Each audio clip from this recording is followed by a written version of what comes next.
Question number 5, Honourable Phil Goff. Mr Speaker, my question is to the Prime Minister. Does he take responsibility for his office staff passing on information from the SIS to Cameron Slater in 2011 for party political purposes? Mr Speaker, yes, I take responsibility for my staff, although I would note that the Inspector-General specifically says in paragraph 17 of her report that disclosure of any information did not breach any obligations or confidentiality. Mr Speaker, I go back to the point I made earlier. Cameron Slater may well have asked for an OIA, so did a whole lot of media at exactly the same time. The problem was they didn't ask it in the form of an OIA. Mr Speaker, supplementary question. Order.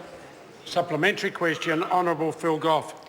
Is the Inspector-General of Intelligence and Security therefore accurate in stating in her report on page 8, para 17, and I quote, that the New Zealand Security Intelligence Service information was disclosed by a member of the staff of the Prime Minister's office to Cameron Slater for political purposes, quote, unquote? Mr Speaker, that's her assessment that there was a discussion, but she goes on to say that it did not breach any obligations of confidentiality owed to the New Zealand SIS on the part of the PMO staff. Mr Speaker, would that be any different from coming down to this House and releasing documents and file notes from MFAT in relation to one of the members of this side of the House gone by lunchtime? Does that mean anything to you, Phil? Weeks before election. The Prime Minister's answered the question. Supplementary question. Order. I'll just wait for a little bit of supplementary question across the floor. Order. Point of order, Mr Speaker. I can't hear a word you're saying because the Prime Minister's interjecting constantly. Order. And I was equally having trouble hearing. That's why I was trying to get some silence. But I can assure the member the interjections weren't coming from just my right. They were equally coming from my left.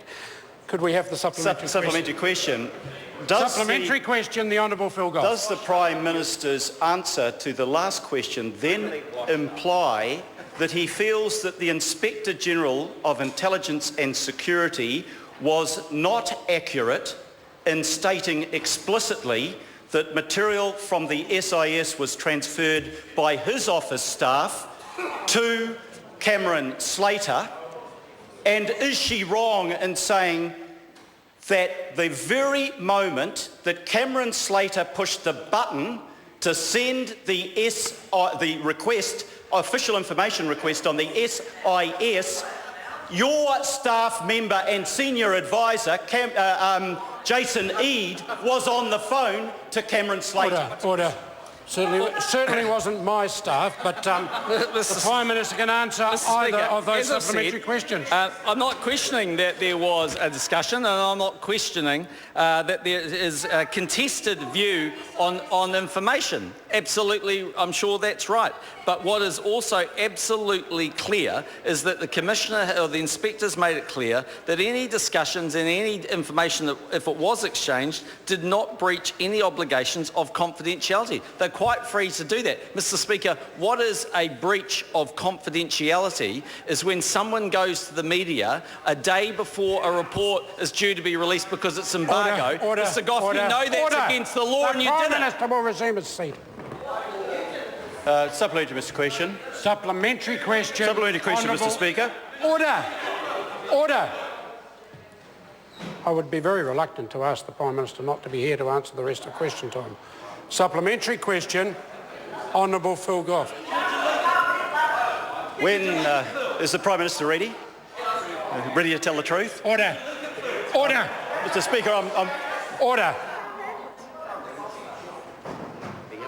If the House won't settle down, it leaves me with no choice but to be asking members, regardless of their seniority, to leave the chamber.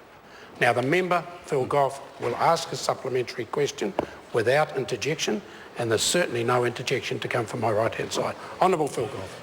Why was it appropriate for Jason Eade to pass information to Cameron Slater so that he could put in an official information request for party political purposes when the Prime Minister constantly tells this House that he wants security intelligence matters to be dealt with on a non-partisan basis when his very office made the SIS a highly politicised organisation? Right, Honourable Prime Minister. Well, quite the contrary. In fact, actually what the report absolutely indicates is that there was no indication of collusion or direction by the NZSIS. They made all of the decisions themselves. And in fact, all the claims made by Mr Goff prior to the election do not stack up. And so now we only have one question. Mr Goff, will you deny that you leaked it yesterday? Order. Sure you it's did. not the Prime Minister's job to be asking questions. Supplementary question. Supplementary Speaker. question. Honourable Phil Goff. When the Prime Minister has spent 3 years denying that his office had anything to do with passing information from the SIS to Cameron Slater, did his staff members Phil Dejew and Jason Eade lie to him about that? If not, why did he mislead the country? Mr. Speaker, Prime I haven't. Minister. Mr Slater put in an OIA request. He's quite free to do that. So did other members of the media. And unless all of them were on the same conversation, then one has to assume the reason the OIA request came in from the media and from actually Mr Slater was as a result of the statements made by Mr Goff and myself, and I'm prepared to accept that both of us relied on misleading information. That's actually why both of us have got an apology today. Question number 6. Melissa, order. Order. Melissa Lee, question number 6. Thank you, Mr Speaker. My question is